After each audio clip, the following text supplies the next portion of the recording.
Many clients ask us what a bridging visa is, or how to apply for one. This short guide explains the main types and when they apply in Australia. We will keep it simple and practical. A bridging visa temporarily regulates your stay, while a substantive visa application is being decided. It keeps you lawful in Australia between visa decisions, but it is not intended as a long-term visa itself. There are several bridging visas: BVA, B, C, D, E, F, and R. For most people, 4 are most relevant: BVA, B, C, and E. BVA is granted when you hold a valid temporary substantive visa and apply for another substantive visa in Australia. It bridges the gap after your current visa and keeps your stay lawful while you wait.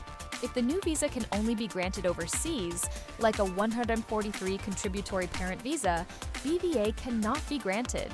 Holding a BVA means you cannot travel overseas while waiting. You must apply for a BVB to travel overseas and return, but only if you have been granted permission. BVC applies when someone holding a BVA or B lodges a further substantive visa on shore. For example, switching from BVA due to applying for a SID 482 visa to an onshore partner visa results in a BVC. BVC will not allow for working.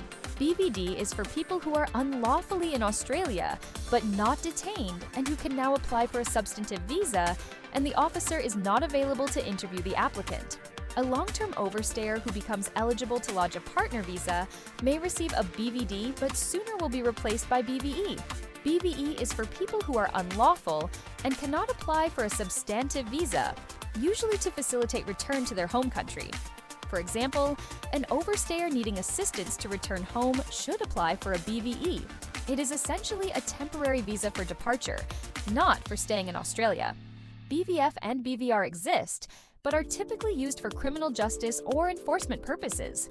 They are not generally relevant for most migrants, so most people only deal with BVA, B, C, D, or E.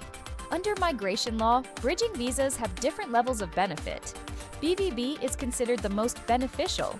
BVE is the least. If you hold a less beneficial bridging visa, you cannot later be granted a more beneficial one.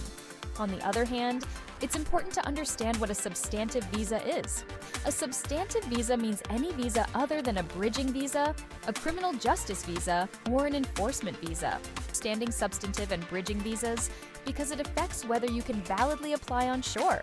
An invalid lodgement can make you unlawful, remove appeal rights, or trigger bans of up to 3 years. If you have questions, contact us at Pacific Legal. Pacific Legal, here to help.